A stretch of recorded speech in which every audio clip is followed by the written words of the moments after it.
And welcome into In Depth with Fox Carolina Sports. Hey there, I'm Aaron Cheslock, and as we do every week, we bring you local athletes, coaches, and in this case, a team owner, and kind of find out how they've gotten to the spot that they are in currently. And I got a treat for you this week. We're joined by Jervorah Goosby, who is the team owner of the Carolina Upstate Thunder. Jervorah, thanks for taking some time for us. And, you know, the Upstate Thunder team's part of the WABA.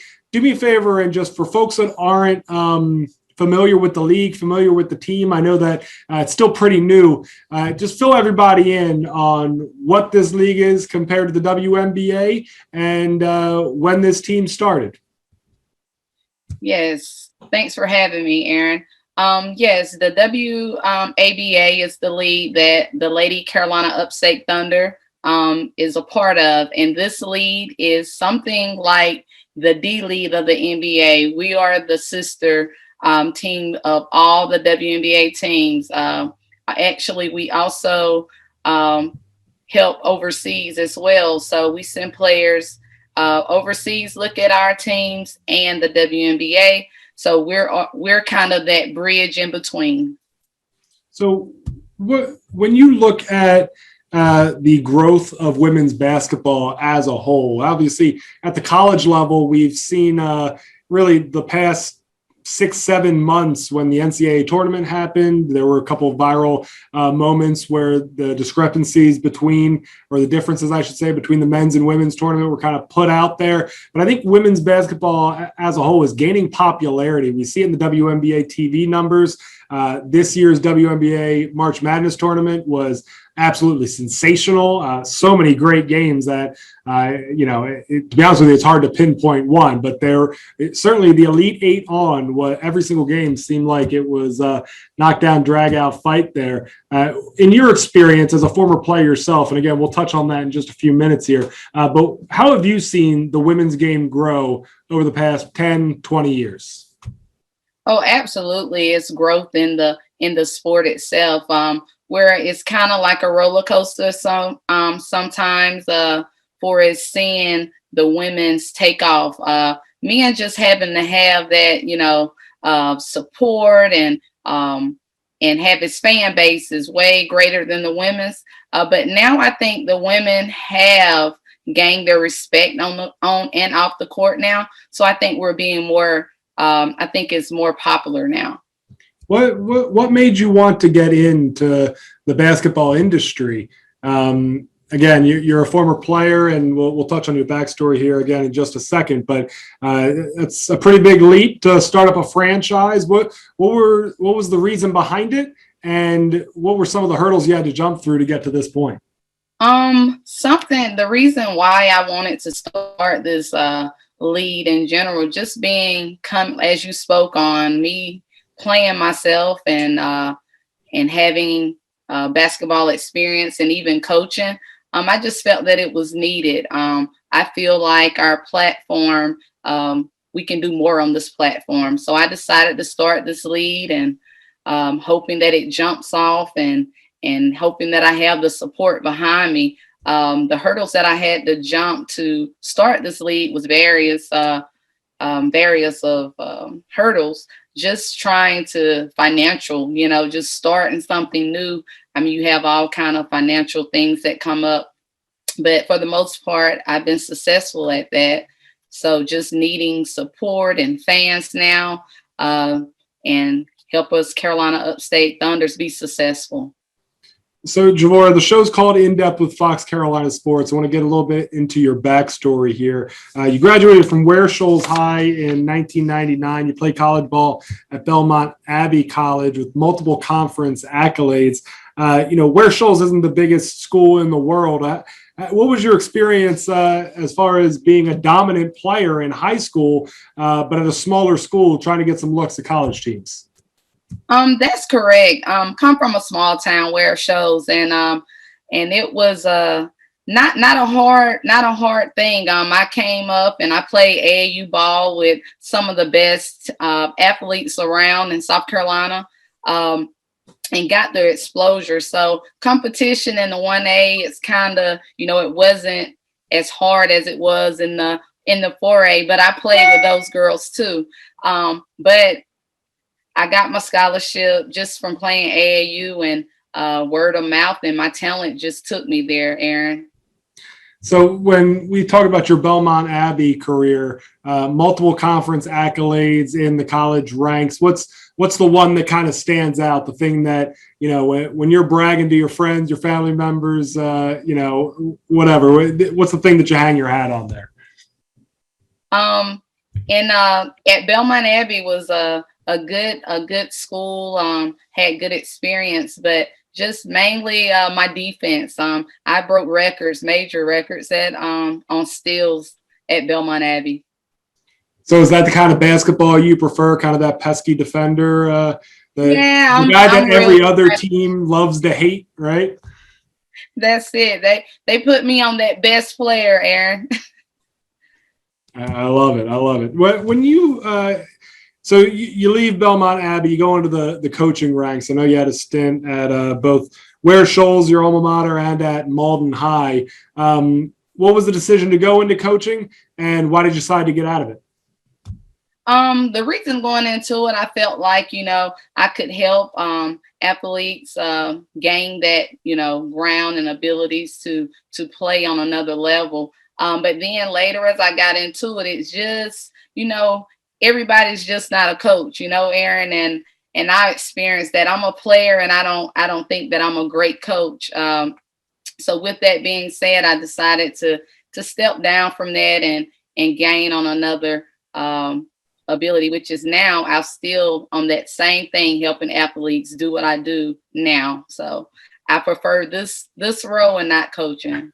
Well, you know, I asked that because it always interests me that there's so many coaches that we interview that are former players in whatever their respective sport is.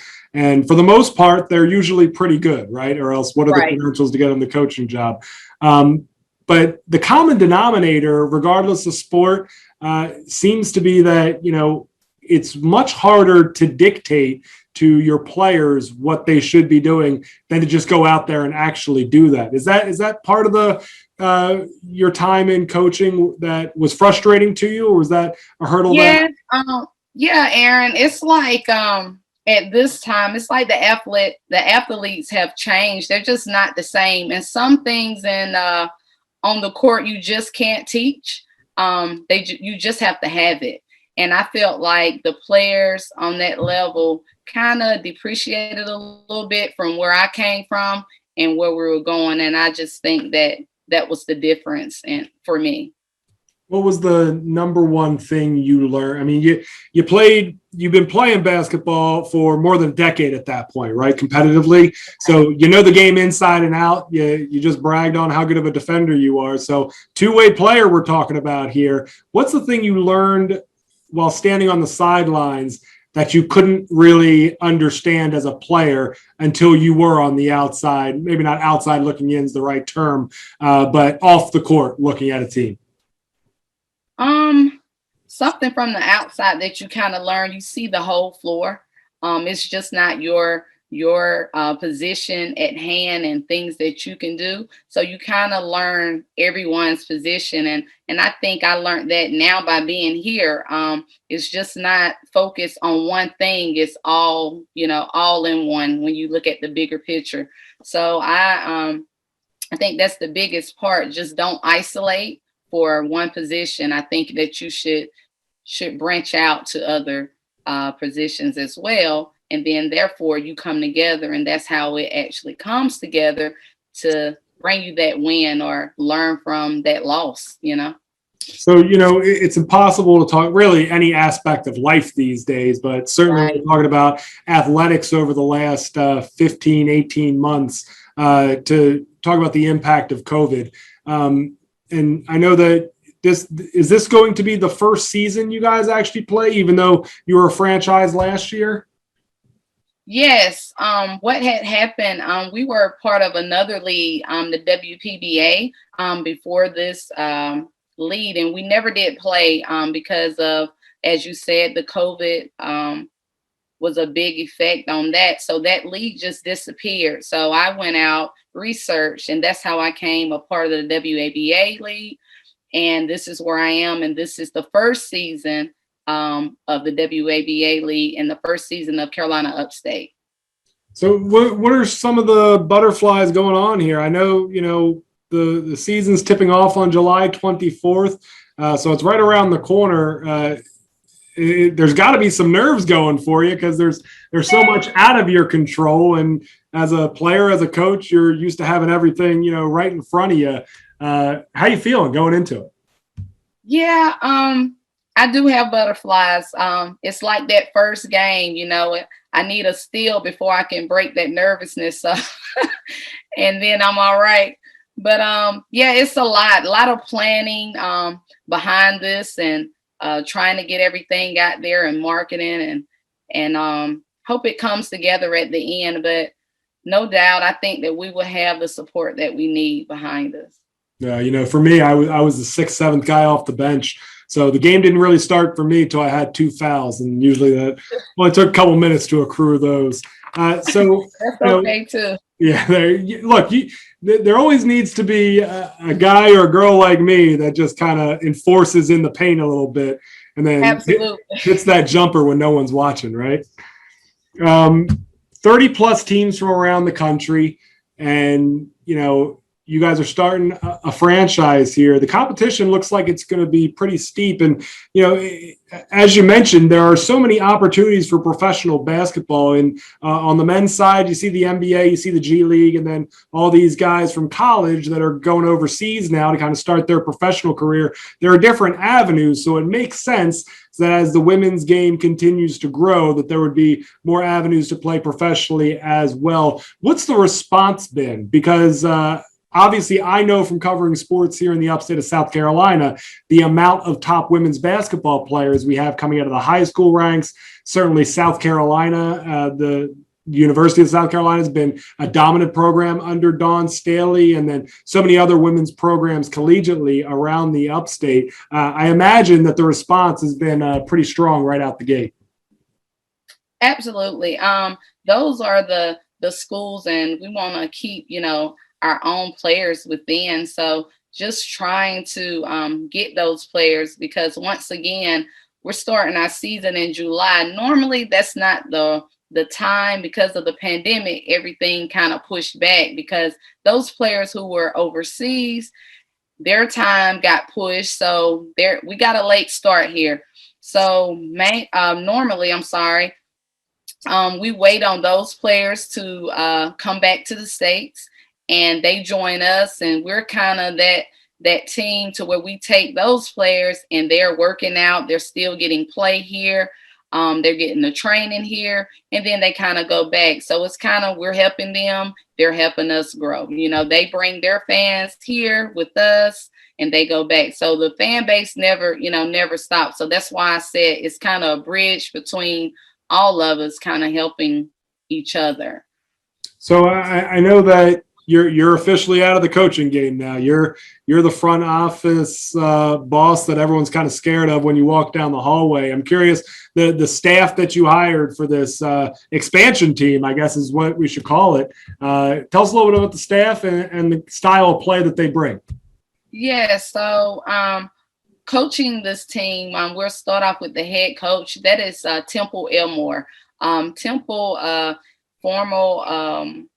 she's from Lawrence, South Carolina. She coached at Charleston, College of Charleston, and she graduated 89, I think. So she has the experience. Her last coaching job was in Columbia International, where she did great. Won a lot of games. She also played in Sweden herself as a player, and coached in Saudi Arabia. So she has the background, and I'm just excited to have her a part of the Carolina Thunder.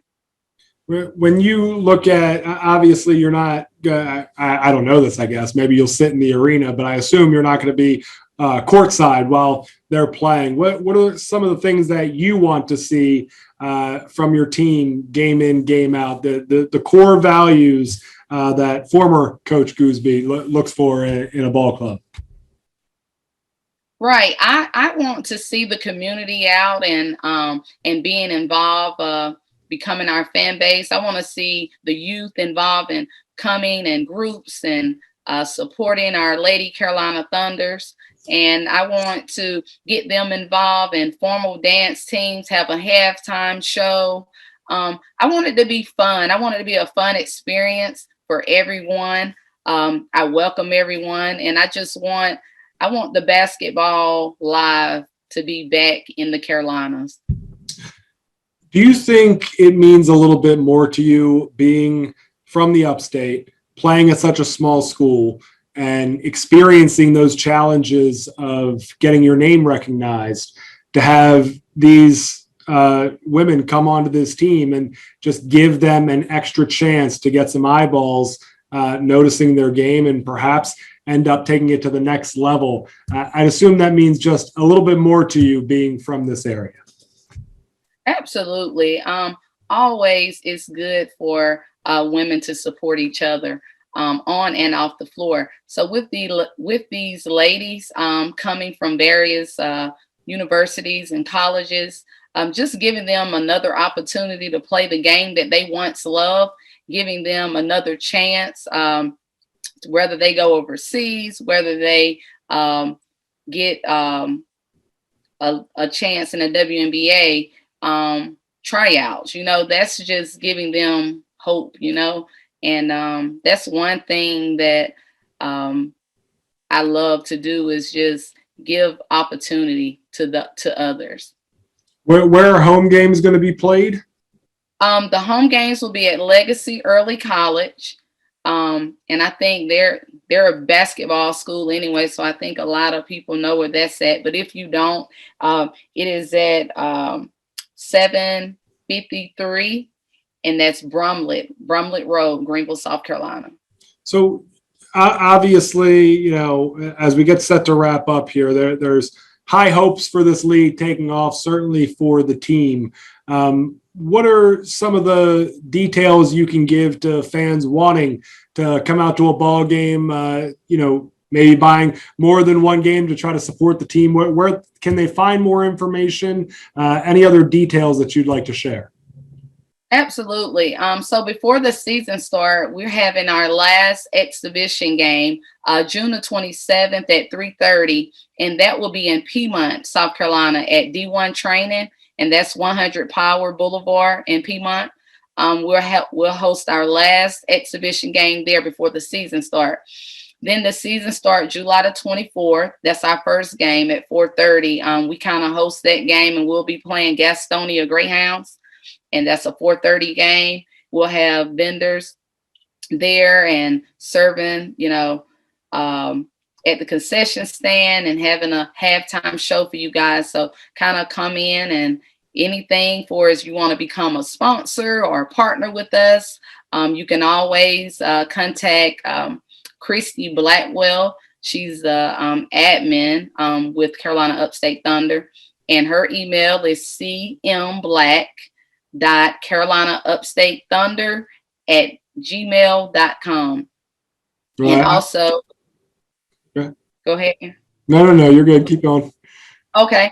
And you can also leave information, a partnership with us or sponsor with us. And we also have a website you can visit, and that'll be www.upstatethunder.com. I love it. Look, I think it's a really cool thing you guys are doing. I think that the need is certainly there as women's sports as a whole grows. But certainly basketball, kind of one of the core sports in America, and the women's basketball game in particular, pretty much at all levels, seems to be picking up steam. So I think it's the right time to give another opportunity to young women that are looking to make a splash in the pros, and certainly hope to see some talent displayed on the court as well. So Jervorah, I wish you the best of luck. I certainly thank you so much for taking some time to discuss this new ball club here with us. Right. And thanks for having me, Aaron. But before we leave, I do have an assistant coach also. Her name is Nina Stone. She was the former Malden High School basketball coach, and she resigned this year. All right, adding some more talent on that roster. Very, very cool stuff. Again, it's the Carolina Upstate Thunder, part of the WABA. Go out and check them out. See a ball game. It should be a very interesting development to see how this league grows, and hopefully our team here in the Upstate picks up steam pretty quickly. So, Jervorah Goosby, again, thank you so much for joining us for this week's edition of In Depth with Fox Carolina Sports. And thank you guys at home for joining us as well. Have another great episode for you next week. Have a great one.